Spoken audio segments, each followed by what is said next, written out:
Hello friends, Heidi here from Rain Country. God is good all the time. And I'm here for another natural healing testimonies video, and this is part 13. And for those of you who are new and don't know what this is, these are testimonies that are shared with me by my followers. They type them out, email them to me, and then I read them to you. So this is where they've used any kind of natural substance, typically herbs, but anything else to help heal themselves, their pets, their kids, their grandkids from whatever ailments that they have. Like I said, this is part 13, which means I have another 12 parts in the series, and I'll be linking to that full playlist in the description box down below if you like these, so you can go back and just binge on the whole series, because I learn a lot from these too. And if you have your own testimony you would like to share, just email that to me. Make sure you type it out. Email it to me at raincountryhomestead@gmail.com with the title Natural Healing Testimony, because I have a few ongoing series with different titles and I need to make sure I drop it into the right folder. So mostly what you'll be hearing as I'm reading this is a live reading. I don't know what else in here. So let's get started on this first testimony. This testimonial is about black seed oil for Hashimoto's. Oh, excellent. I have been to my doctor, had my blood work done, baseline follow-up after using black seed oil, and want to share my results, which, by the way, I do have a video out on black seed, also known as Nigella sativa, that I'll link to in the description box. I have been on thyroid meds for over a decade, first Synthroid, then Nature Throid, and most recently Armor. For 3 months, I stopped taking my Armor, 120 milligrams, and only took black seed oil. Soft gels, 500 milligrams with 500 IU vitamin D added. Purchased from Amazon from Micronutrients. I started out taking 2 soft gels in the morning and 1 more midday.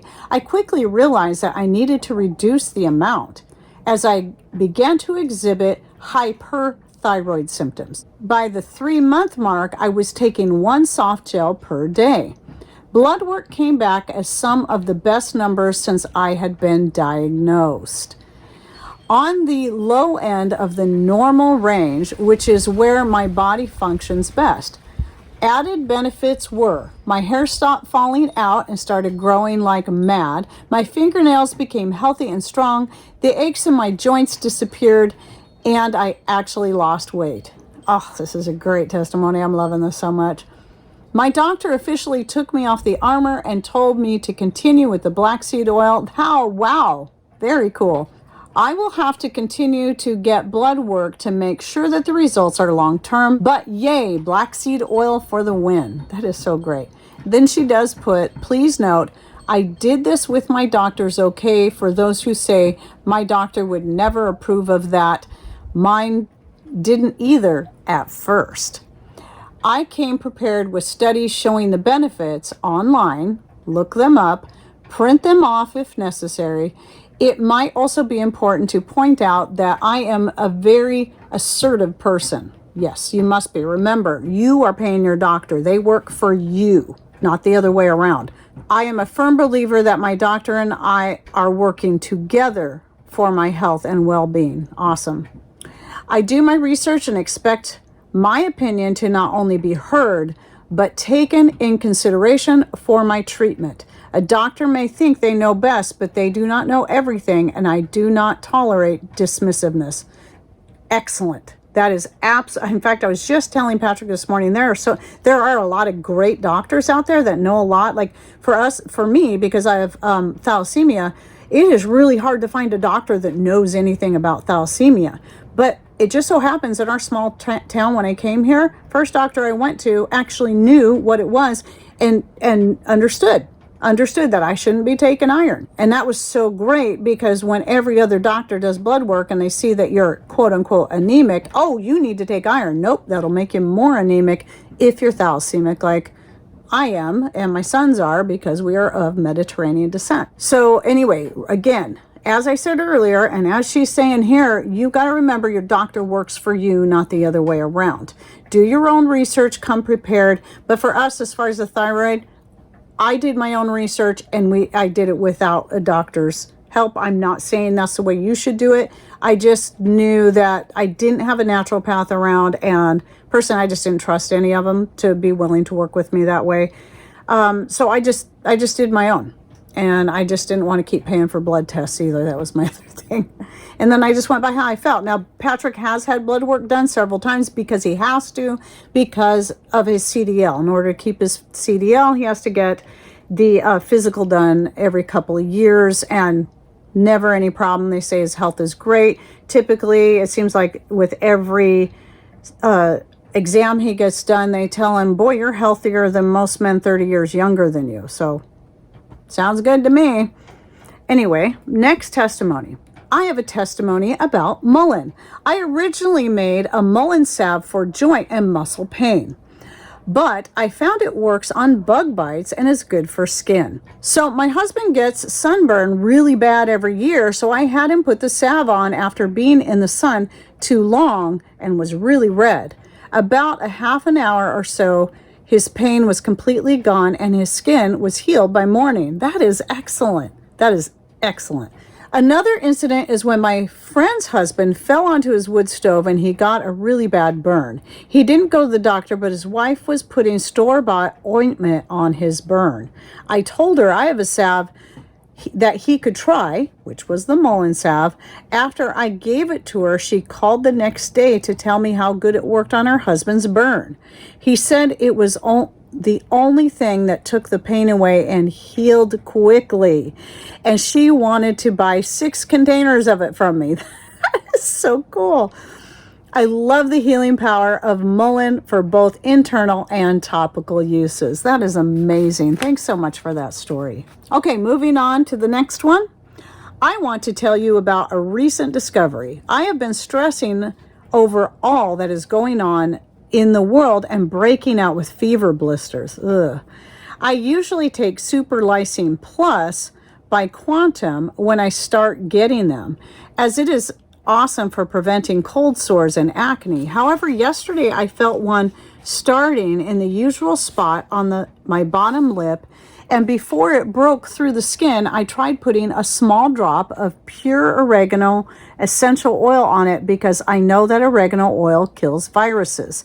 Yes, as well as bacteria and fungus. Absolutely. But just note, anyone who's going to try this, oregano oil straight is very, very hot, so please be careful. Some may find it best to put that in a carrier oil so it's not quite so hot. It's all going to be up to the person. I can typically use any essential oil neat, but even then I have to be careful where I'm using it. So anyway, I did that 3 times, spaced out about 3 hours apart. It was already red and trying to blister, but I stopped it cold. This morning, I woke up to find that the redness had turned pink and my lip looked almost normal. I applied 1 more drop and there is no evidence of it. Usually, those little suckers hang around torturing me for about 10 days. This time, I was able to nip it in the bud. And again, another great testimony about oregano oil. Love that. And then she also said, I started transplanting oregano out of my huge pot into various places all over the homestead. I have a still and plan to harvest and distill my own oregano and peppermint oil this year. Excellent. I have been making my own rosemary oil with the still already. I'm still, by the way, speaking of stills, thinking about trying this someday because I can usually grow a lot of oregano, a lot of peppermint, and now a lot of rosemary. So one of these days, we're either going to get or build a still so I can do this very thing. So I got 2 more to read.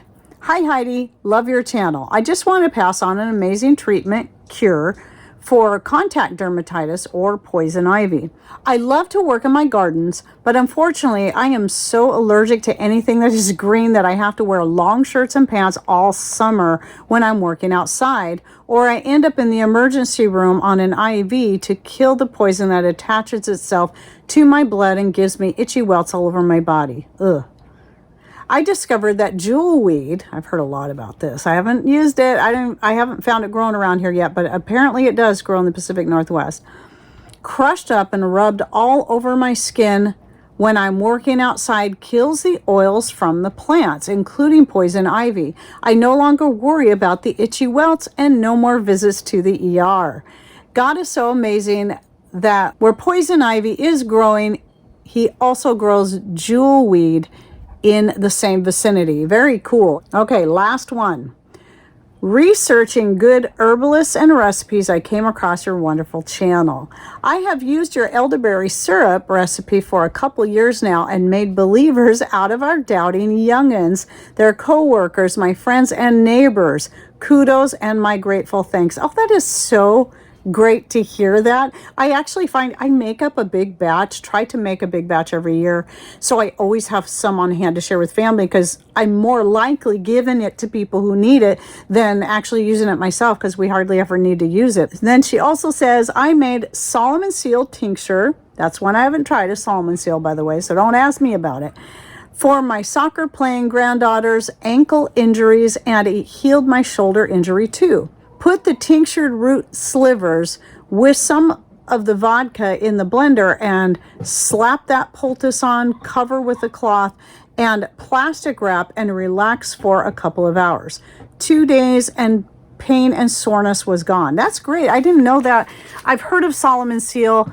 It seemed like I heard something else it's good for, but I don't remember hearing about it being good for healing, those kind of things. I know that comfrey and arnica are excellent herbs for that, which is what I use. I grow them both now, and I'm just so glad I do, because it seems like I'm always spraining something, a finger or my ankle or a toe. And then over a year ago, I really injured my knee real bad, actually tore it. And so I've used it in the form of a salve, an infused oil, but also as a soak, putting those herbs into hot water with some Epsom salts.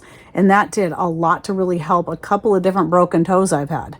So breaks, sprains, bruises, those are all good for that. So that is really cool to know that also about Solomon seal. So here's the thing I want to throw out here before I close this video, is that even though you're hearing all these different herbs, what you want to look at is the ones that grow easiest for you or wild for you, because there's so many great herbs out there and that have a lot of the same properties. It doesn't have to be just comfrey or just Solomon seal or just arnica or whatever it is. Same thing with anything. Like, there's so many different herbs you can use for pain. This is why I do videos where I compile, which that's a playlist I'll link down below too, where I compile a list of herbs and more that can help with various things. So I have one for pain. I have one for joint health. I have, I have a whole list of them. One for, to help with diabetes and high blood pressure and so much more. Because not only is it going to depend on what's available to you and easy to find, but it's also going to depend on the individual. Like, some people will say that they tried using ginkgo biloba for memory, but it didn't work for them. So to them, it just doesn't work for anyone. Well, no, it's what didn't work for you. But the science proves that ginkgo biloba works for others quite well to improve their memory and overall cognition. And so you have to understand that. If you try something like feverfew or wild lettuce to help with your migraines or other types of pains and it doesn't work, then you move on and try another one. The feverfew, I didn't find wild lettuce to do much for me, but feverfew and valerian and catnip work really good for me. And so those are what I commonly use, and I can grow them easily enough. So I'm not concerned, even though wild lettuce does grow around here, wild. I'm not concerned about that. I don't even try to keep it, actually, because I have so many other great herbs that work for me that way. Echinacea is another one. So just remember that you don't have to grow every herb that is out there. Just look at what you know already grows naturally, grows wild, or what can grow easily in your area, but also try them out and find out which one's going to, separately, individually first, before you make blends like I do, and find out which ones work best for you. And it's all going to be very individualized. So that's why, nobody can really tell you, well, take this, it will work for you. No, nobody can tell you that. They can say, well, I take this and it works for me. You can give it a try. But this is also why I compile those lists so people can go through it. And then you can I even have them typed up where you can copy and paste it in your own document and print it off. And that way you have a list to go by. and then you can look up each one, find what grows in your area, and then start trying them, or you can buy them dried and try making your own salves, tinctures, extracts, or whatever it is, teas out of them, to just give them a try. You don't even have to buy a big bunch of it. You can just start with a little bit at a time. So anyway, I hope you enjoyed yet another natural remedy testimonies. And again, if you would like, I'm still going to be making more of these. You want to have your own read, raincountryhomestead@gmail.com, titled Natural Healing Testimony, and send that to me so I can get it in the proper folder and eventually get to reading it. I have quite a few in my folder right now, so just keep in mind it might take a while. I'm trying to do them in order that they're coming in, but it also gets kind of switched up depending on how long or short each one is, so I'll mix them together differently. Oh, and you can still share your own testimonies in the comments. Just note that I won't be gathering those from comments, because that's a lot more difficult for me to do than to use emails where I can just drop it in a folder and it's all right there ready for me to go. So do both. You can do both. Type it up, copy and paste it to one or the other. Just don't take a screenshot and try to email it to me. That kind of defeats the purpose of having you email it to me, because I need to be able to copy it and paste it into my document so I can print it off, because I like, you know, standing either outside or somewhere else, not sitting at my computer reading it to you. Anyway, I'll close this video out. Thanks for watching. Take care and God bless.